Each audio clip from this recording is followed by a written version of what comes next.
काटवट ही लाकडाची असते बरं का, म्हणजे बाजूला असे दोन अशा खोबण तयार केलेले असतात, म्हणजे पाय ठेवण्यासाठी हालू नये म्हणून, आणि मग भाकऱ्या थापल्या जातात. अशा पद्धतीची ही काटवट बोलू लागली. ती काय म्हणते बघा, मंदाला म्हणते, अगं मंदा, तुला आठवतं का तुझ्या आजीला आजचा नवा मित्र मिक्सरची खूप भीती वाटायची. म्हणजे आजीनं कधी तो मिक्सर वापरलाच नव्हता, त्यामुळे जेव्हा तो मिक्सर आला ना तेव्हा घरात आल्यानंतर आजी त्याला भ्यायची. आजीला खूप भीती वाटायची. दाण्याचं कूट, मिरच्याची हळद, धन असं काही बाई कुटण्यासाठी ते उखळ असायचं. त्याला त्या उखळालाच म्हणतात खलबत्ता. ते उखळ असायचं आणि ते उखळ आहे ना दगडी खल किंवा त्याला खलबत्ता म्हणतात. दगडी खल म्हणजे त्या दगडामध्येच ती खोदलेली गद असते, मोठी असते ती, आणि आजी ती वापरायची. मिक्सरची तिला भीती वाटायची. पाटा वरवंटा वापरायची, त्यावरती ती कुटायची. अशा पद्धतीनं वेगवेगळ्या जुन्या वस्तू आजी वापरायची. आता तुम्हीच सांगा मुलांनो, कोण पदार्थ कुटत बसतंय? मिक्सरला लावले, बटन दाबलं म्हणजे बटन फिरवलं, नॉब फिरवलं की ते लगेच आपणाला तयार होत आहे की नाही. आता कुठत कोण बसतंय का उकळामध्ये, खलबत्त्यामध्ये किंवा पाटावरती कोण असं आदू करत चेचत कोण बसतंय का? त्याला नाही. असे पदार्थ कुटत बसते आता नाही. लावला मिक्सर की झालं काम आता, आहे की नाही. वेळ वाचतो आणि श्रमही वाचतात. आपल्याला असं वाटतं आपला वेळ वाचला पाहिजे, मिक्सर लावायचं लगेच करायचं, आहे की नाही. त्याचबरोबर अजून काय होतं, पूर्वी ना पिठांच्या मसाल्याच्या गिरण्या नव्हत्या. समजलं, म्हणजे मसाल्याच्या गिरण्या नव्हत्या, पिठांच्या गिरण्या नव्हत्या. पूर्वीसारखा मसाला सुद्धा, म्हणजे ज्याला आपण तिखट मसाला म्हणतो ना, तो सुद्धा त्या उकळामध्ये घरामध्येच तयार केला जायचा. म्हणजे ना गिरण्या, ना मसाल्याच्या गिरण्या, ना पिठाच्या गिरण्या, अशी त्या काळची अवस्था होती. आता तशी राहिल्या का रे अवस्था? अजिबात राहिलेली नाही आता अवस्था. आता मिक्सर आलेला आहे, त्या मिक्सरवर ते सर्व बारीक केलं जातं. गृहिणी जात्यावरचं धान्याचं पीठ दळायचे त्या आता त्या राहिल्या नाहीत.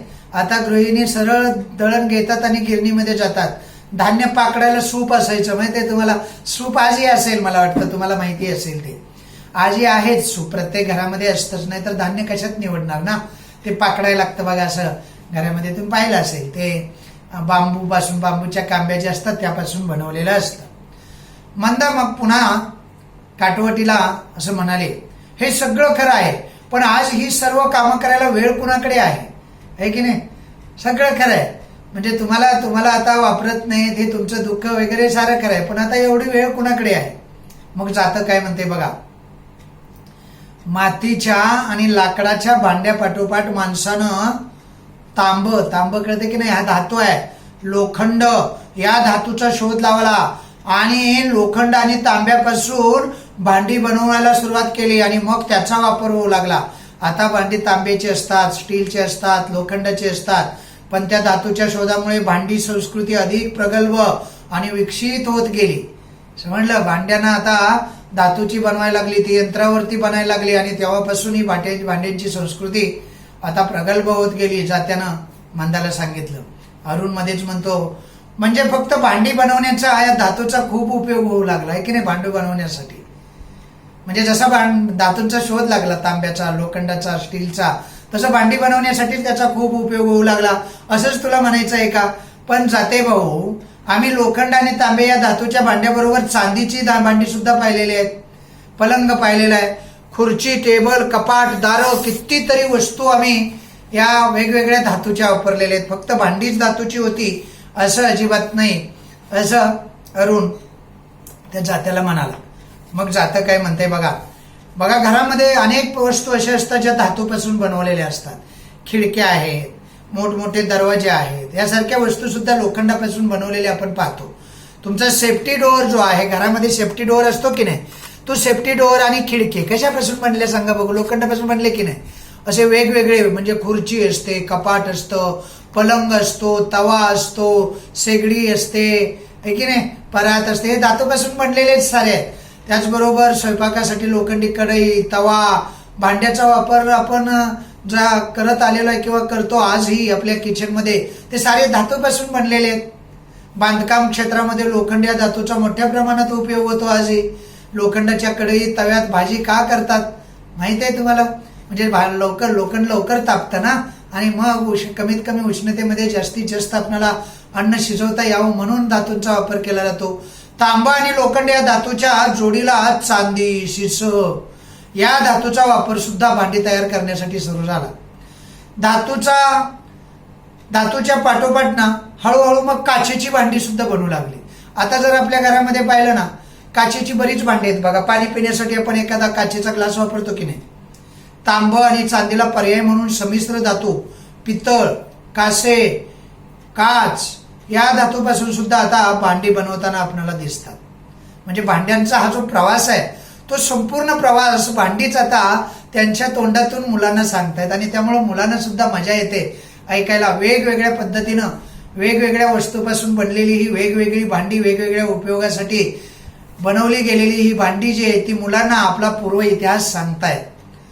प्रशांत असं म्हणाला, भांडी बनवण्यासाठी धातूचा वापर का सुरू झाला असावा असं तुम्हाला वाटतं, सांगा बघू.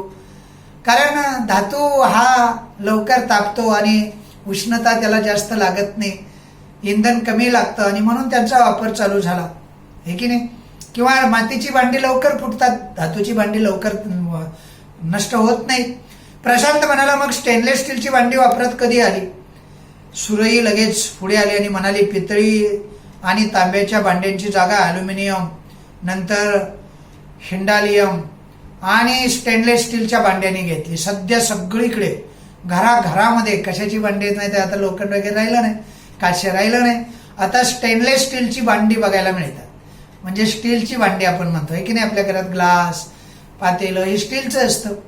पूर्वी आंघोळीसाठी घंगाळ वापरायचे, पाणी तापवायला बंब, पाणी साठवायला कळशी, घागर, तपेलं, हंडा या वेगवेगळ्या वस्तू असायच्या. आता तसं आहे का? आता सर्रास प्लास्टिकच्या बादल्या आणि टब आले, आहे की नाही. मोठा टब असतो, प्लास्टिकची वेगवेगळी भांडी असतात.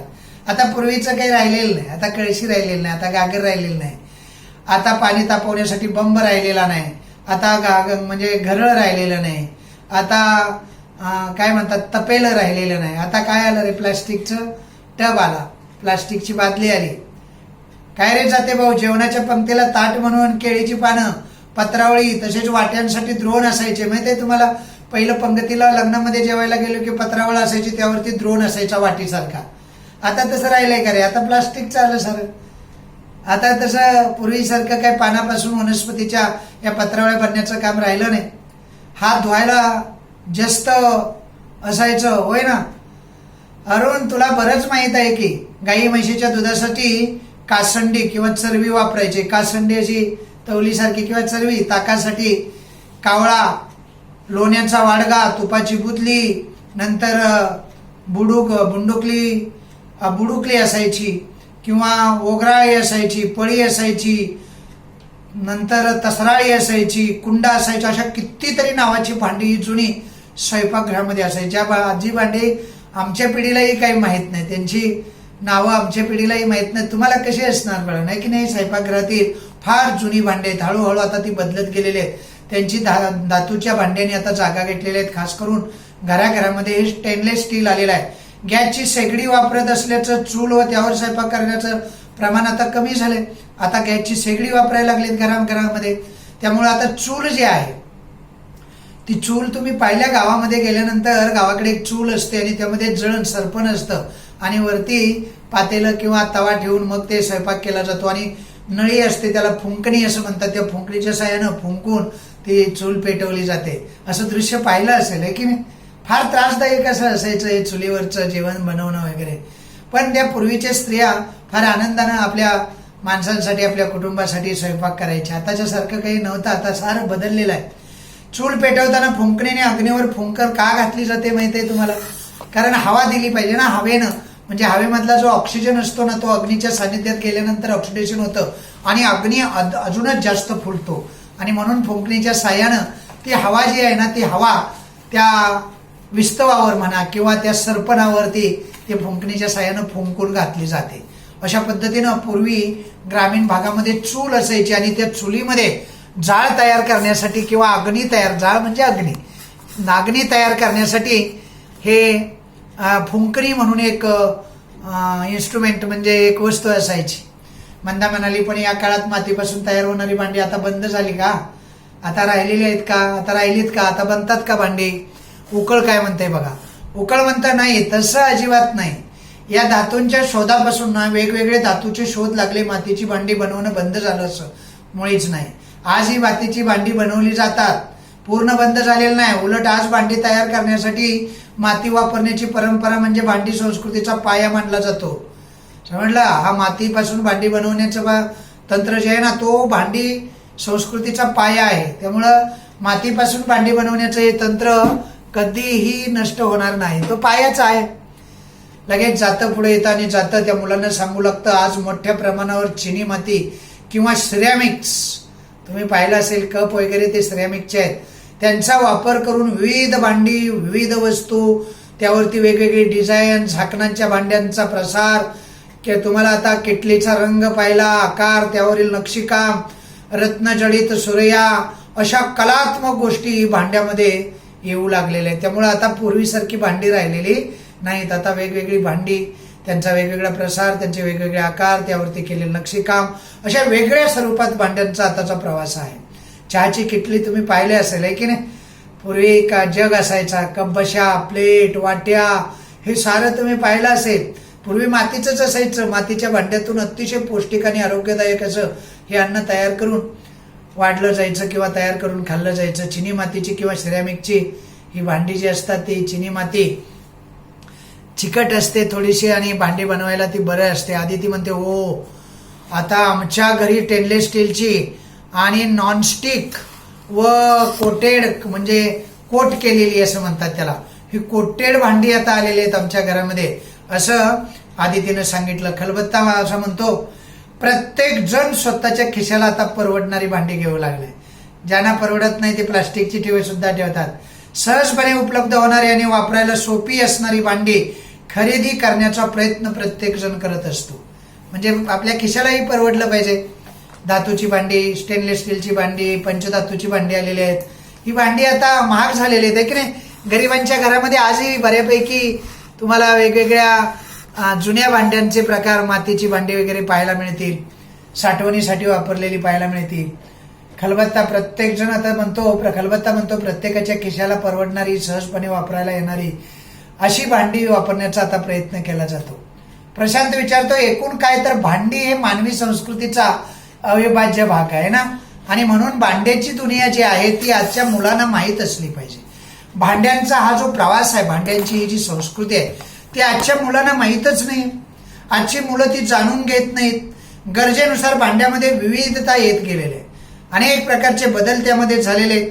भांड्यामध्ये ही जी विविधता आलेली आहे, त्या विविधतेमधून जिथे जिथे मानवी समाज तिथे तिथे भांडी असणार, अशा पद्धतीचा एक काय म्हणतो आपण, अशा पद्धतीचा एक प्रघात मना समाजामध्ये रूढ झालेला आहे. म्हणजे माणूस आणि भांडी ही आता एकमेकापासून वेगळी होऊ शकत नाही.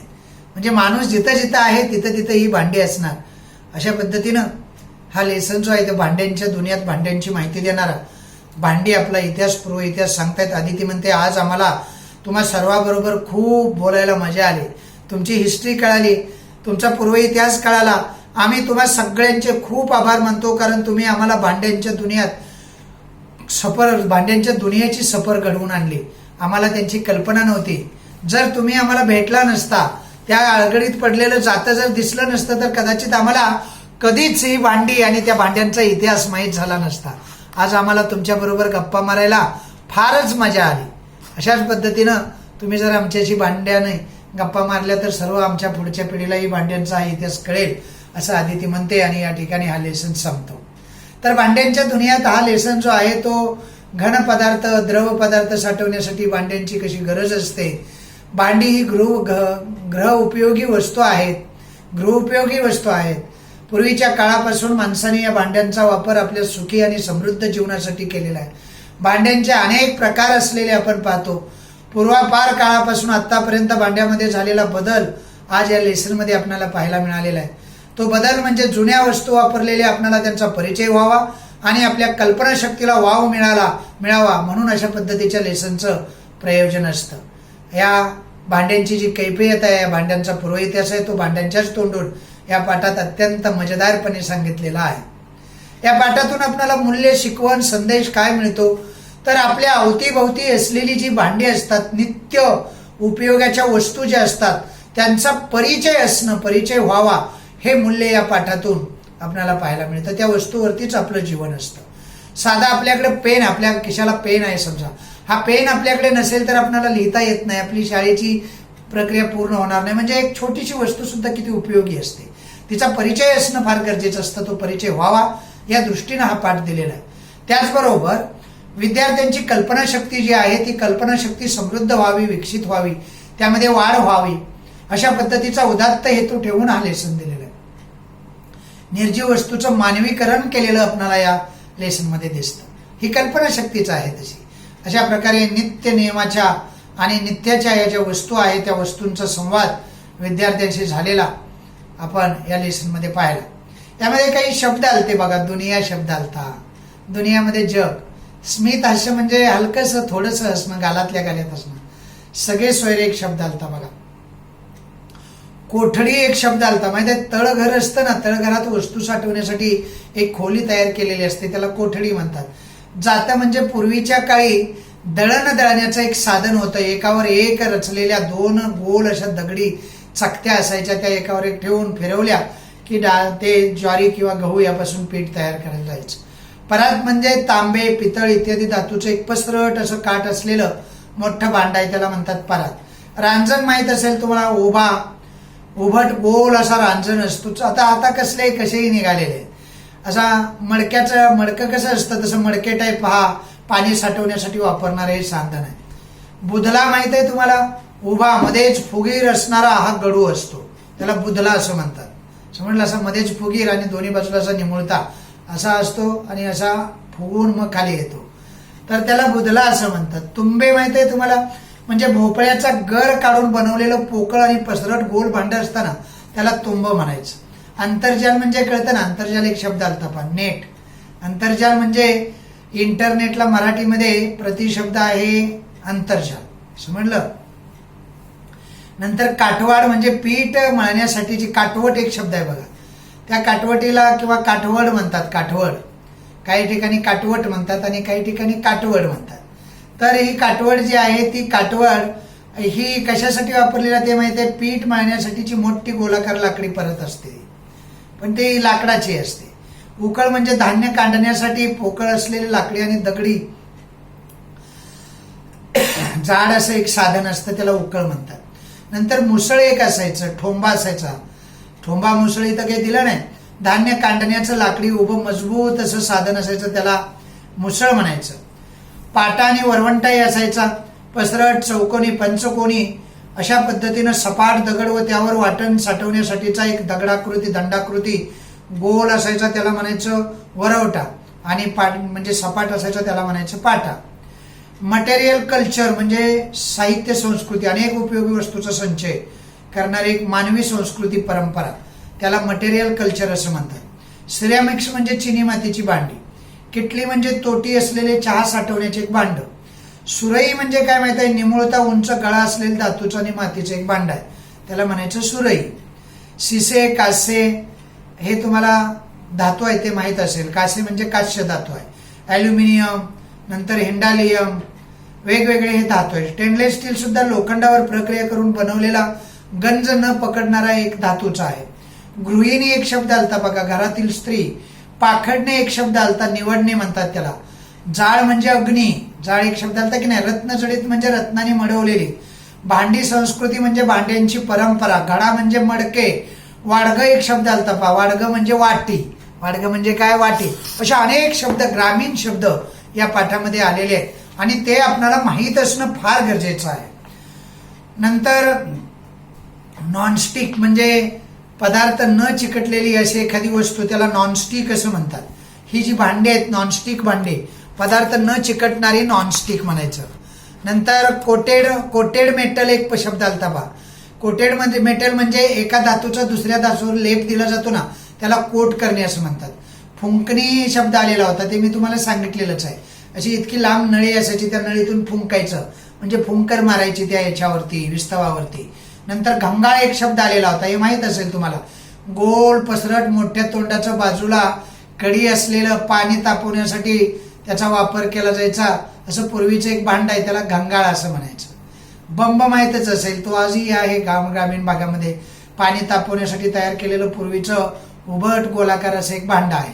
पत्रावळ म्हणजे झाडाच्या पानापासून मोठी पानं काडीनं एकत्र टोचायची आणि त्यापासून तयार केलेलं असं पसरट एक भाग असतो पानांचा. द्रोण म्हणजे पानाचा काडीने जोडून तयार केलेली एक वाटी असते. द्रोण तुम्हाला माहित आहे. कासंडी, चरवी, कावळा, वाडगा, टोप हे दुधाचे पदार्थ साठवण्याची वेगवेगळी भांडे. नंतर बुडगुली हा एक शब्द आला होता बघा.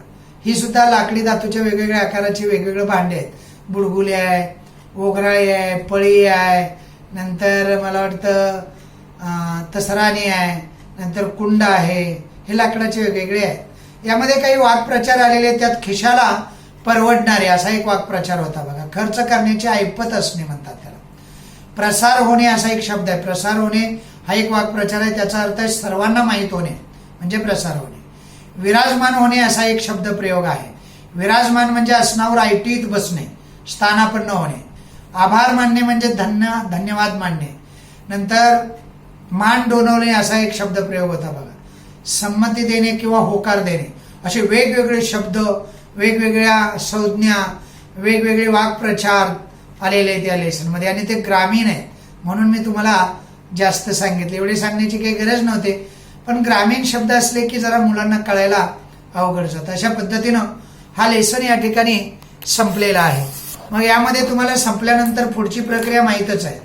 पुढच्या प्रक्रियेमध्ये तुम्हाला यावरती दिलेला जो स्वाध्याय आहे तो स्वाध्याय सोडवायचा असतो. म्हणजे स्वाध्यायातले जे प्रश्न आहेत, आता तुमच्याकडे पुस्तक नसेल कदाचित, गाईड नसेल कदाचित, पुस्तकात सारी उत्तरं असतात प्रश्नांची, तरी मी तुम्हाला उत्तरासहित तो स्वाध्याय पुस्तकातला फोटो काढून पाठवतो आणि त्याची उत्तरही पाठवतो. तोपर्यंत आपण लिहून तो जरा काही गोष्टी पाठ करायच्या, काही गोष्टी समजून घ्यायच्या आहेत, त्या समजून घेणं गरजेचं आहे. ते आपण पूर्ण करूया. ओके, तर आता हा लेसन या ठिकाणी संपलेला आहे. तुम्हाला तो समजला असेल. सुंदर असं काही अवघड असं काही नाही, फक्त वाचन झालं पाहिजे बरं का. वचन झालं पाहिजे आणि रोजचा डेली कार्यक्रम वाचनाचा झाला पाहिजे. एकदा दोनदा धडा नीट वाचलेला असला ना मग समजायला मदत होते. न समजलेला भाग आपल्याला कळतो, मार्किंग करता येतं. जोड शब्द असतात त्याचं उच्चारण नीट करता येतं आणि वाचनानं माणसाची बुद्धी फार प्रगल्भ होते, ज्ञानात भर पडते. वाचनानं एक कॉन्फिडन्स येतो आपल्याला. असे वेगवेगळे घटक असतात बाळांनो यामध्ये. तर असा हा लेसन आज या ठिकाणी संपलेला आहे. पुढे मी पुढच्या लेक्चरला स्वाध्याय सोडवायला देणार आहे, तो तुम्ही नीट सोडवाल अशी अपेक्षा आहे. धन्यवाद.